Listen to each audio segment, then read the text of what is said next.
எல்லாருக்கும் வணக்கம். நான் Hema Subramanian. Welcome to home cooking Tamil.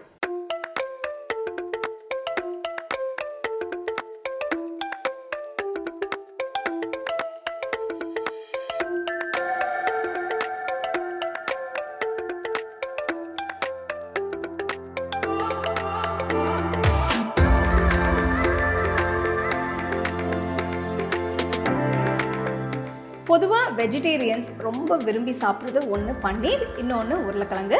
இன்றைக்கி இது ரெண்டும் சேர்த்து ஒரு அருமையான ஸ்டார்டர் ரெசிபி செஞ்சு காட்ட போகிறேன். இது ஆலு பன்னீர் டிக்கி.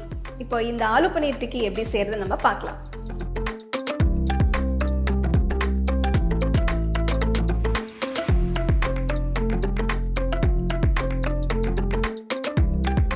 To watch this recipe in English, click on the link given in the description box. உங்களுக்கு இந்த ரெசிபி பிடிச்சிருந்தா லைக் பண்ணி ஷேர் பண்ணி ஹோம் குக்கிங் தமிழ் சேனலுக்கு சப்ஸ்கிரைப் பண்ணுங்க. மறக்காம பெல் ஐகானை கிளிக் பண்ணுங்க. பன்னீர் டிக்கி செய்ய முதல்ல 200 கிராம் பன்னீரை துருவணும்.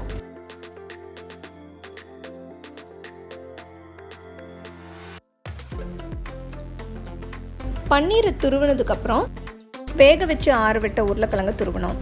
நான் 2 மீடியம் சைஸ் உருளைக்கிழங்கு எடுத்திருக்கேன்.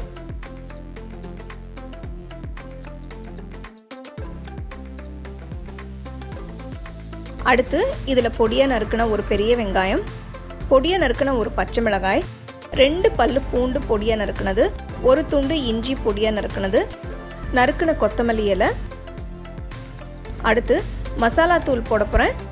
ஃபஸ்ட்டு 1/4 டீஸ்பூன் மஞ்சத்தூள், 1/2 டீஸ்பூன் காஷ்மீரி மிளகாய் தூள், 1/2 டீஸ்பூன் சீரகத்தூள், 1/2 டீஸ்பூன் சாட் மசாலா தூள், 1/2 டீஸ்பூன் கரம் மசாலா தூள், 1 டீஸ்பூன் உப்பு,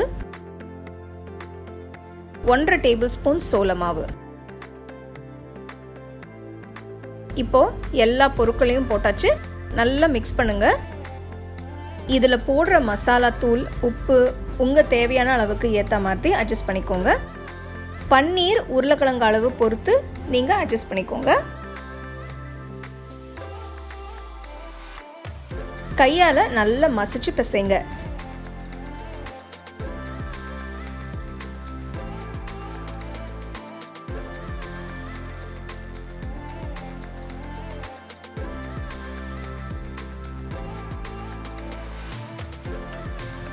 கொஞ்சமாக எடுத்து உங்களுக்கு விருப்பமான ஷேப்பில் தட்டுங்க. நான் ஷாலோ ஃப்ரை பண்ண போகிறேன். பேனில் 1/2 டேபிள் ஸ்பூன் எண்ணெய் ஊற்றி ஸ்ப்ரெட் பண்ணுங்க.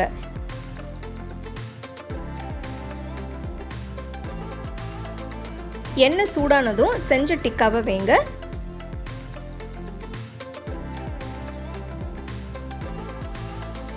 மீடியம் ஃப்ளேமில் 5 நிமிஷத்துக்கு ஃப்ரை பண்ணுங்க. இப்போ டிக்கி திருப்பி போடுங்க. டிக்கி ரொம்ப சாஃப்டாக இருக்குது. திருப்பும் போது கவனமாக திருப்புங்க. இன்னொரு 5 நிமிஷத்துக்கு ஃப்ரை பண்ணுங்க.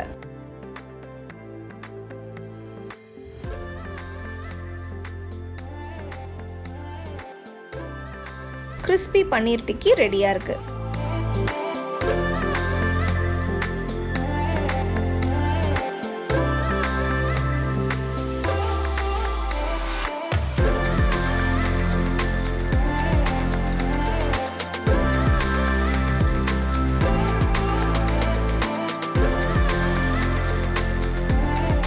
அருமையான ஆலு பன்னீர் டிக்கி எப்படி செய்யுதுன்னு பார்த்தீங்க.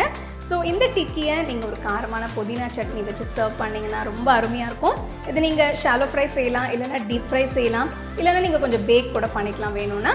ஸோ இந்த அருமையான டிக்கி நீங்கள் வீட்டில் ட்ரை பண்ணி ரசித்து சாப்பிடுங்க. You can get a copy of our first edition of the home cooking book on 21 Frame.